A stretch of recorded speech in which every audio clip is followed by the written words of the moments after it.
Let us continue atomic structure. In atomic structure, we will take quantum numbers, for which first we will take ordinary hydrogen spectrum. Ordinary hydrogen spectrum we will take. This ordinary hydrogen spectrum, how we will get that we will see. Ordinary hydrogen spectrum contains spectral lines like this. Ordinary hydrogen spectrum contains spectral lines like this. To explain this spectral lines, principal quantum number is introduced. For principal quantum number, the allowed values are 1, 2, 3, etc. till infinity. That means it takes only positive integers. Okay. Now, what does this 1 indicates? This 1 indicates first shell. Shell is called 3-dimensional, not 2-dimensional. It is not circular path. It is not orbit. It is shell. This shell is denoted as K shell. Number 2 is called L shell.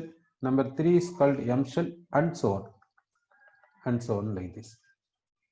Next, same hydrogen spectrum is taken using high resolving power prism spectroscope. High resolving power prism spectroscope. While how the spectrum was there? This instead of this single line, they got 2 lines. How the 2 lines was there means thickness of sum of these 2 lines is equal to thickness of this line. Then this line split into 3 lines. Thickness of sum of these 3 lines is equal to thickness of this. So to explain this spectrum, azimuthal quantum number is introduced. That symbol is L. Azimuthal quantum number is introduced.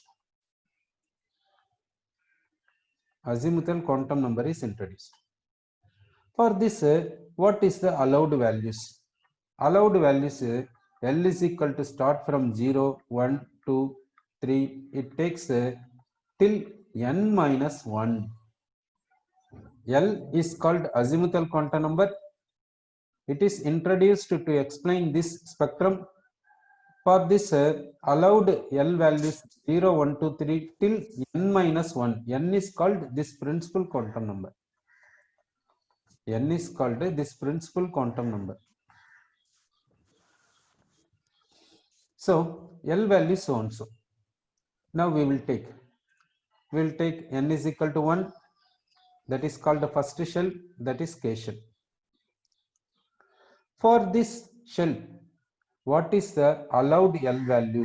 That L is equal to what means start from 0, ending at n minus 1. Substitute this n into this, so you will get L is equal to 0. That's all.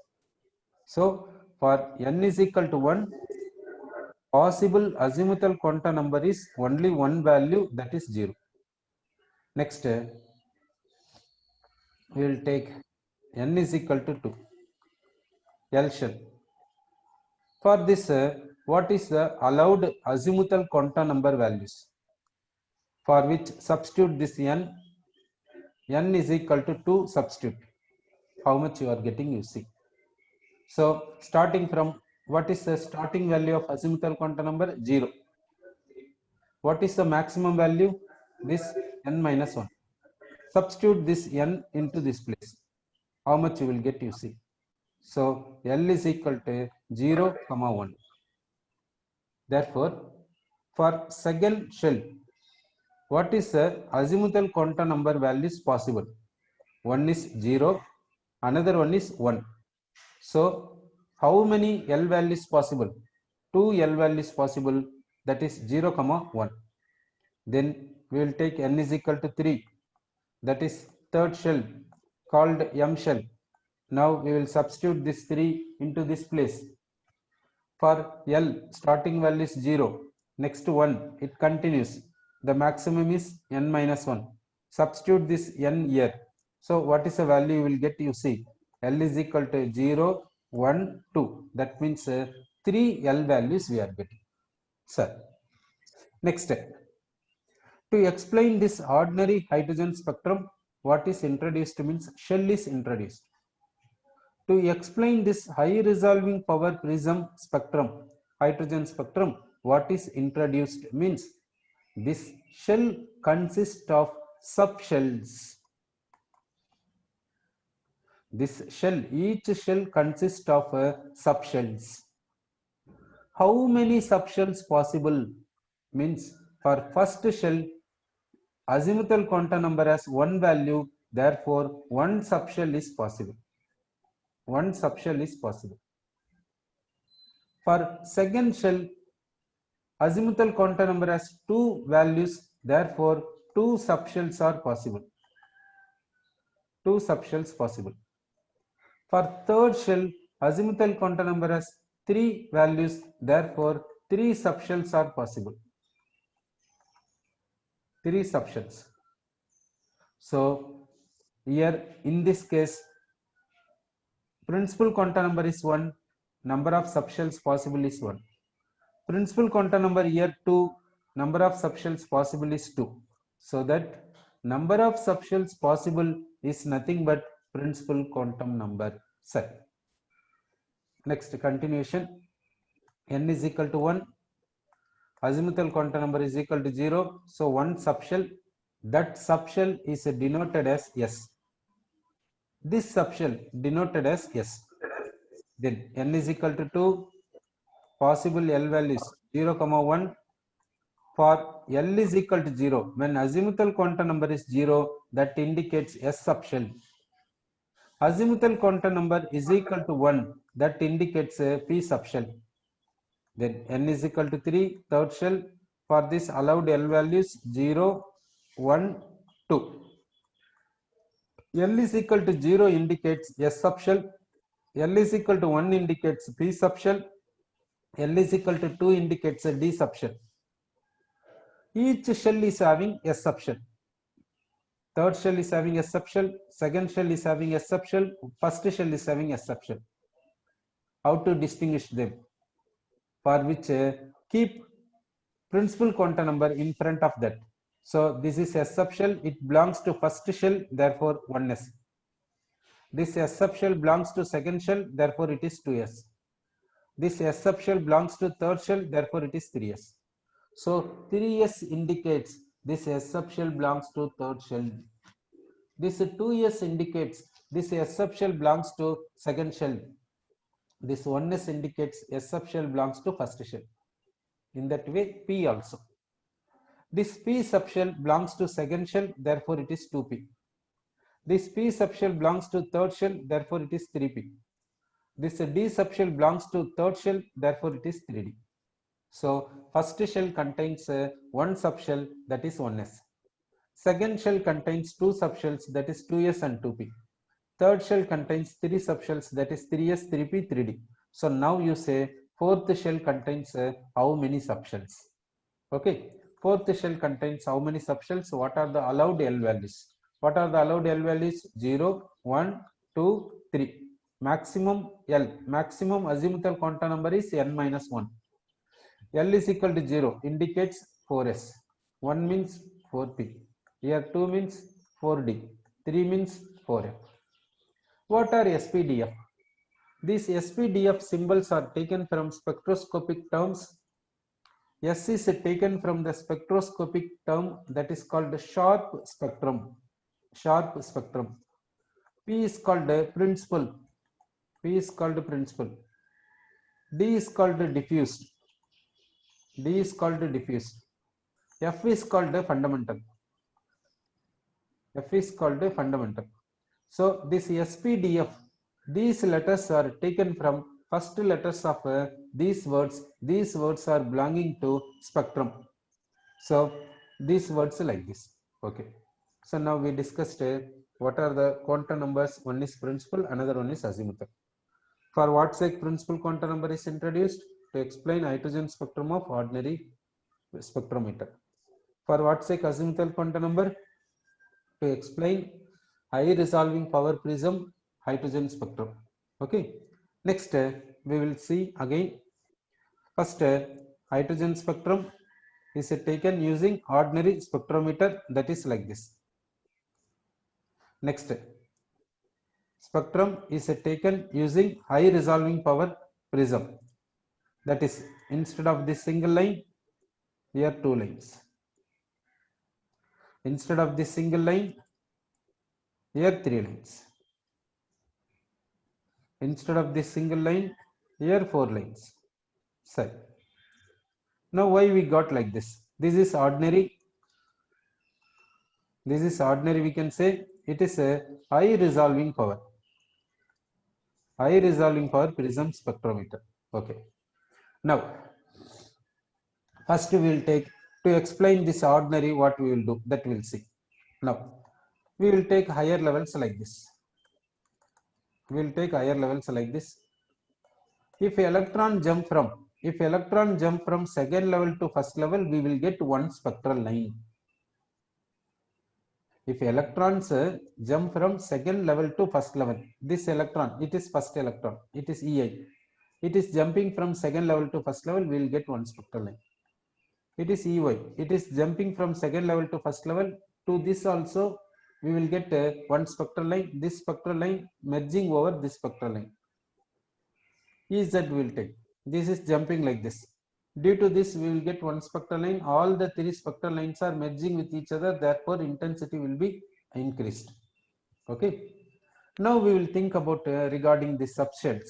We will go to subshells now. Subshells says that one is 2s, another one is 2p. Okay. Second shell is having two subshells, one is 2s, another one is 2p. First shell is having only one subshell, that is called 1s.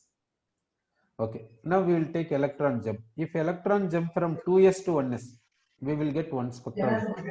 Electron jump from 2p to 1s, we will get one spectral line. Now, because of this 2s and 2, we will get two spectral lines. That's why in this ordinary spectrum, this spectral line is split into two spectral lines using high resolving power prism. Now we will take regarding this 3. This 3 is having, what are the things means 3s, 3p, 3d. 3s is there, 3p is there, 3d is there. This 1s is having 1. Now we will see the electron jump from 3s to 1s, one spectral line. 3p to 1s, one spectral line. 3d to 1s, one spectral line. So have we got an idea why this spectral line is divided into three spectral lines? Because third shell is having three subshells, 3s, 3p, 3d. So that only. So here four lines, this line is divided into four lines because fourth shell is having four subshells. Fourth shell is having four subshells, like this we can say. So next we will take now ordinary prism. Using ordinary prism, we are getting spectral lines like this. It is using ordinary prism. Next, we will take high resolving power prism. Next, we will take high resolving power prism. Instead of this one line, we will get two lines. Instead of this one line, we will get three lines. Instead of this one line, we will get four lines. Okay. Next, we will take in the presence of external magnetic field or in the presence of external electric field. That is called a Zeeman effect and Stark effect. Okay. So Zeeman effect and Stark effect. As per that, we will see. In the place of this spectral line, same only one line is present. Now, in the presence of this, how many? This second line is split into how many means 3. So here you understand it. This A is one spectral line, that is same A only is there. This is B. B is divided into B1, B2, B3. So here B1, B2, B3 thickness, if you add thickness B1, B2, B3, all thickness if you add, you will get thickness of B. Okay. So this is when we are getting this spectrum is taken in the presence of external electric field or external magnetic field. If you take the spectrum in the presence of external electric field or external magnetic field, then we will get like this, we will get it. Okay, so to explain this, what is introduced means magnetic quantum number is introduced. Magnetic quantum number is introduced. This magnetic quantum number tells about what? This m value is what? What is the m value? M is equal to what? Means 2l plus 1.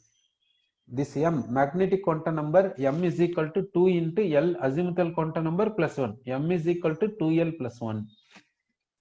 Sir, now to explain this ordinary spectrum, shells are introduced. That is principal quantum number shells. To explain this high resolving power prism spectrometer, we said shells are consisting of subshells. Shells are incorporated with the subshells. To explain this Zeeman effect and Stark effect, what is said means each subshell is consisting of subshells called orbitals. In the Niels Bohr, what is introduced? Orbit. It is called a circular path. In quantum mechanics, introduced is orbital. It is called 3-dimensional, whereas it is 2-dimensional. Okay, it is a difference between orbitals and orbit. Okay. Now, to explain this Zeeman effect and Stark effect, what is said in the sense each subshell consists of subshells. Sir, each subshell contains how many orbitals? That is this formula. So this formula gives about what? This formula gives about number of orbitals possessed by each subshell. Each subshell is having how many orbitals? That is said by this formula, 2l plus 1. Sir, now we will take subshell. Subshell is 1s. We took subshell is 1s. For this 1s subshell, for s subshell, azimuthal quantum number is 0. Substitute this 0 here. So m is equal to 2 into l is 0 plus 1 is equal to 1. That means 1 orbital is possible. 1 orbital is possible. That orbital is denoted as 1s. Next we will take 2s. Next we are taking 2s.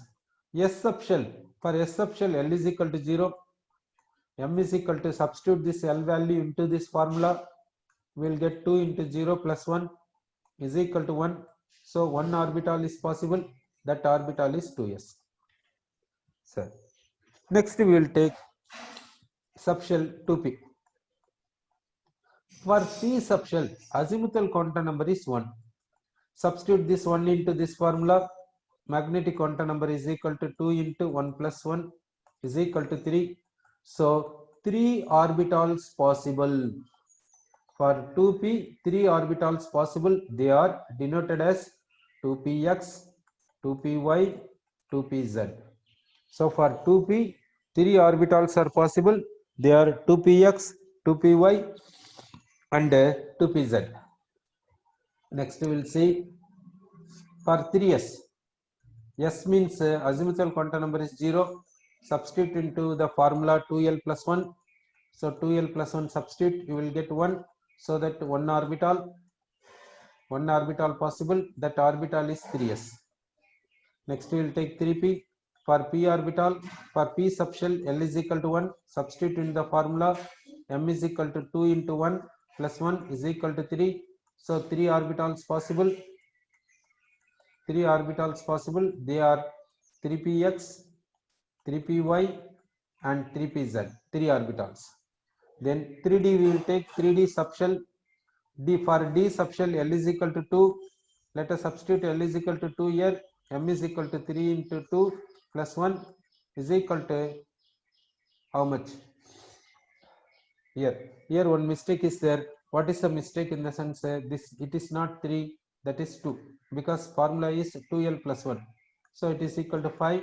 So that 5 orbitals, they are 3d xy, 3d yz, 3d zx, 3d x square minus y square, 3d z square. These are the 5 orbitals. So for 3d subshell, 5 orbitals like this.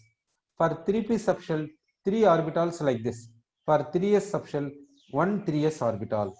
So we said about regarding orbitals. Okay, so this is about magnetic quantum number. Then magnetic quantum number gives about another thing, direction of orientation. Magnetic quantum number gives about another thing, that is called direction of orientation. Direction of orientation is minus L to 0, minus L to 0 to plus L. Only integers you have to take between these two integers. Here also integers you take, don't take fractions. Now let us substitute for S. We will take S. For S, L is equal to 0. So direction of orientation, substitute here, you will get 0. Okay, therefore for this s orbital, direction of orientation is what means 0. Okay, now we will take p. For p, L is equal to 1. Substitute L is equal to 1 here, minus 1, 0, plus 1. Don't take fractions, take only integers, positive integers, negative integers, and write here 0. Okay, so L is equal to 1, we substituted, we got direction of orientation, that we will substitute. So M is equal to minus 1 here, M is equal to 0, M is equal to plus 1. Like this we substituted. So okay, so for px orbital, py orbital, pz orbital, M is equal to what means minus 1, M is equal to 0, M is equal to plus 1. It is direction of orientation. But by convention, how it is said? As per convention, how it is said, that we'll see px, py, pz. Z axis is taken as internuclear axis. Z axis is taken as internuclear axis. For internuclear axis, M is taken as 0. Direction of orientation is 0. So remaining is minus 1 and plus 1. You substitute minus 1 and plus 1 like this. In any way you can substitute. Here plus 1, here minus 1 also you can substitute. Okay, so by convention, Z is internuclear axis. For internuclear axis, M is equal to 0 we have to take. Then we will take D. For D, what are the orbitals? One is xy, next one is yz, next one is zx, next one is x square minus y square, next one is what means z square, next one is we can say z square, we can say z square, we can say. Now let us substitute M values. Now M is equal to, now D, for D, L is equal to what means 2. So substitute 2 here. So you will get to minus 2, minus 1, 0, plus 1, plus 2 you will get. That we will substitute here. So minus 2, minus 1, 0, plus 1, plus 2. Okay, direction of orientation we substituted. By convention, how to say? By convention, Z axis is taken as a 0, direction of orientation. So remaining things we give. So minus 2, minus 1, plus 1, plus 2. Like this we have given. For giving this direction of orientation, there is no rule. Only convention.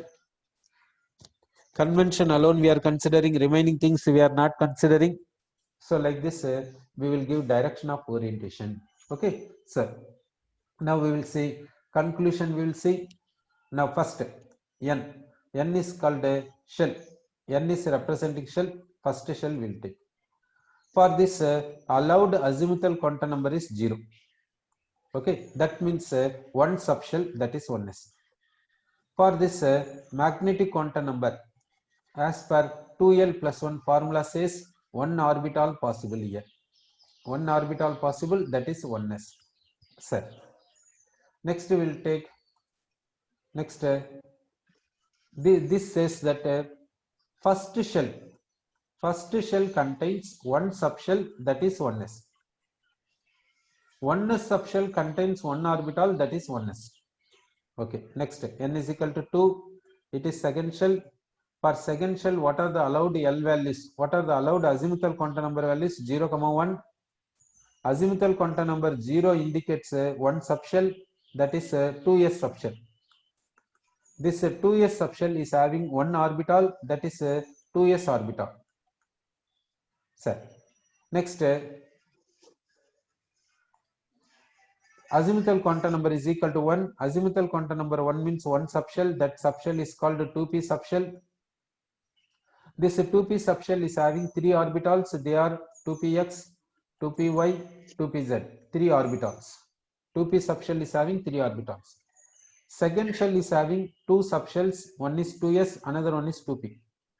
Second shell is having 4 orbitals. 2s1, 2px second, 2py third, 2pz fourth. 2s subshell is having 1 orbital, that is 2s. 2p subshell is having 3 orbitals, that is 2px, 2py, 2pz. Okay. Now we will take third shell. Now we are taking third shell. For third shell, allowed L values 0, 1, 2. Azimuthal quantum number 0 indicates 3s subshell. Azimuthal quantum number 1 indicates 3p subshell. Azimuthal quantum number 2 indicates 3d subshell. 3s subshell is having 1 orbital, 3s. 3p subshell is having 3 orbitals, that is 3px, 3py, 3pz. 3d subshell is having 5 orbitals, that is 3dxy, 3dyz, 3dzx, 3dzx, 3d x square minus y square, and 3d z square, like this. Now, third shell. This third shell is called M shell. M shell is having 3 subshells. They are 3s, 3p, 3d. 3s subshell is having 1 orbital, that is 3s. 3p subshell is having 3 orbitals, that is 3px, 3py, 3pz. 3d subshell is having 5 orbitals, 3dxy, 3dyz, 3dzx, 3dx square minus y square, and 3dz square. Now you say fourth shell is having how many subshells? Okay, 4 subshells. 4s, 4p, 4d, 4f. Okay. 4s subshell is having how many orbitals? Okay, 1 orbital, 4s. Next, 4p subshell is having how many orbitals? 3 orbitals, that is 4px, 4py, and 4pz. Okay. 4d subshell is having how many orbitals? 5 orbitals, that is 4dxy, 4dyz, 4dzx, 4d x square minus y square, and 4d z square. Now you say 4f orbital is having how many? 4f subshell is having how many orbitals? 4f subshell is having how many orbitals? See, 4s is having 1 orbital, 4p is having 3 orbitals, 4d is having 5 orbitals, 4f is having how many orbitals? Let us take the formula. M is equal to 2l plus 1. Now substitute azimuthal quantum number for f. Azimuthal quantum number for f is how much? 3. So how much we are getting? So how many orbitals possible? 7 orbitals possible for 4f. So for 4f we are saying how many orbitals, in the sense 7 orbitals we are saying. So we came up to what means orbitals. So to describe orbital, what are the quantum numbers required?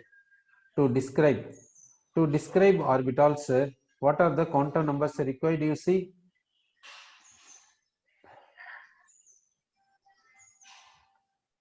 to describe orbital, what are the quantum numbers required? Means principal, it will say about the shell. Next, azimuthal, it will say about subshells incorporated in the shell. Subshells incorporated in the shell. Then magnetic quantum number, it says about orbitals incorporated in the subshell. Now principal quantum number says shells consist of subshells, each subshell incorporated with orbitals. Okay, now see, shell consists of subshells, each subshell consists of orbitals. That means we conclude that shell consists of orbitals. we come to the conclusion shell consist of orbitals. Okay, now first shell we will take. First shell is called K shell. K shell consists of how many orbitals? One orbital, that is 1s. Then n is equal to 2, that is called L shell. L shell consists of 4 orbitals, that is 2s, 2px, 2py and 2pz. Then M shell consists of how many orbitals? That is square this n value, you will get 9 orbitals. Okay, n is equal to 4, that is n shell. N shell consists of how many orbitals? Means square this n value, that is 16 orbitals. Like this you will get number of orbitals. So orbital is described by which quantum numbers? Means principal, azimuthal and magnetic.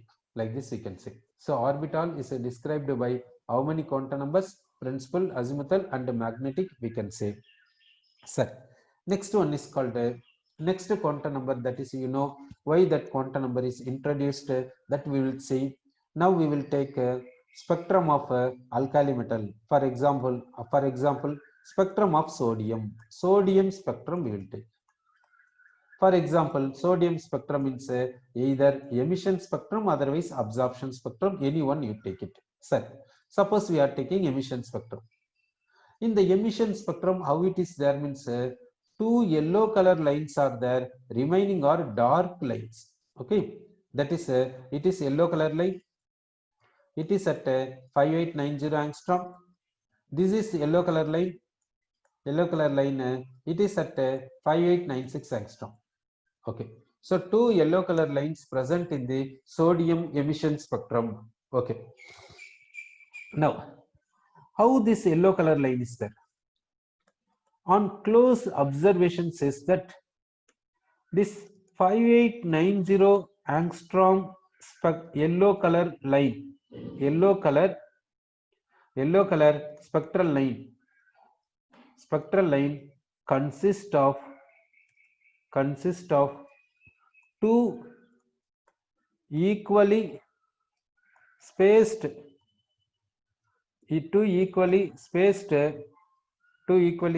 lines which are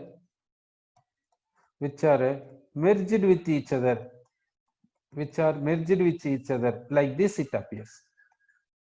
Okay, this yellow color spectral line is having 5890 angstrom. It is one spectral line only, but actually on close observation it indicates that how it is there? Means it is two equally spaced lines which are merged with each other, like this present. In the same manner this line also. So whatever the spectrum you take, in that spectrum each spectral line is consisting of two equally spaced lines merging with each other, like this is the. So in order to explain this, what is introduced in the sense spin quantum number is introduced. In order to explain this, spin quantum number is introduced, that symbol is S. So what is spin? Spinning of electron means what? That means spinning of electron means electron rotates in its own axis. It is called spinning of electron. Spinning of electron means electron rotates in its own axis. That is called spinning of electron. In this spinning, two possibilities. One is clockwise spinning. Another one is called anti-clockwise spinning. Anti-clockwise spinning. Like this, two spinnings are possible, clockwise and anti-clockwise. Sir, now we will consider clockwise spinning.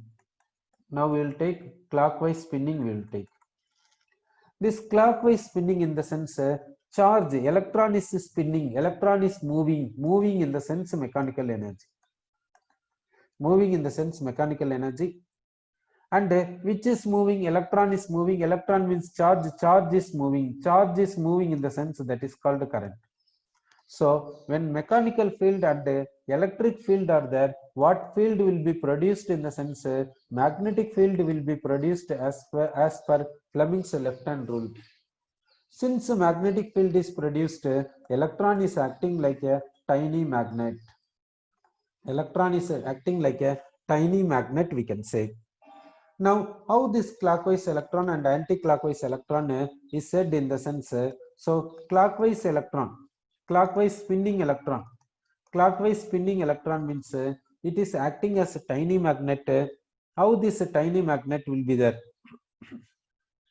How this tiny magnet is there means that tiny magnet dipole is like this. So it is pointing towards up, magnetic moment is pointing up. Now we will take a anti-clockwise spin electron. For this magnetic moment, how it is there means like this present, pointing down, magnetic moment pointing down. So for clockwise spinning, we will say magnetic moment of electron pointing up. For anti-clockwise spinning, magnetic moment of electron is pointing down, we can say. So now what is the allowed S value for these two? What is the allowed S value for these two? For clockwise spinning, it is given plus 1 by 2. For anti-clockwise spinning, it is given minus 1 by 2. Sir, now we will take principal quantum number. For principal quantum number, what are the allowed values? We will see. For principal quantum number, allowed values 1, 2, 3 like this. For principal quantum number. For azimuthal quantum number, allowed values 0, 1, 2, 3 like this till n minus 1. For principal quantum number till infinity. Magnetic quantum number, it is 2l plus 1, and another one is minus l, 0, plus l. Now you see in these three quantum numbers fractional values are not given. In principal, azimuthal and magnetic, fractional values are not given, but for spin quantum number fractional values are given. Why is it so? Because why fractional values are given? Because electron is spinning in the sense one possibility clockwise, another possibility is anti-clockwise. What is the probability to get clockwise spinning? 50%. Anti-clockwise spinning 50%. Therefore given half. Spin quantum number is given half, here also half. For clockwise plus, for anti-clockwise minus. Set. So spin quantum number is given. Next we will see about regarding orbital. For orbital, we will take the word called orbital angular momentum. Orbital angular momentum we will take. Orbital angular momentum, that word we have taken. Another word we will take orbital magnetic moment. Orbital magnetic moment we will take. Sir. Now, what these two words says? Orbital angular momentum as per quantum mechanics. Niels Bohr says orbit angular momentum. Orbit angular momentum. It is Niels Bohr. As per Niels Bohr, we can say mvr is equal to nh by 2 pi, we can say. But for orbital, what is angular momentum? In square root of L into L plus 1 into h by 2 pi. It is a orbital angular momentum. So orbital angular momentum square root of L into L plus 1 h by 2 pi. Sir, since the electron is acting as a tiny magnet, it is having magnetic moment. That magnetic moment formula L into L plus 1 square root Bohr magneton. This Bm is called a Bohr magneton. Bm is called Bohr magneton. It is a orbital magnetic moment formula. Sir. Now here electron is spinning, so acting as a tiny magnet, so that we can say spin angular momentum. Now we are saying spin angular momentum. Spin angular momentum is how much? Then we will say spin magnetic moment. Spin magnetic moment will take. These two will take. Spin angular momentum and spin magnetic moment. These two values will take. Okay. Spin angular momentum formula is what? Means square root of s into s plus 1. Square root of s into s plus 1 into h by 2 pi. It is a spin angular momentum.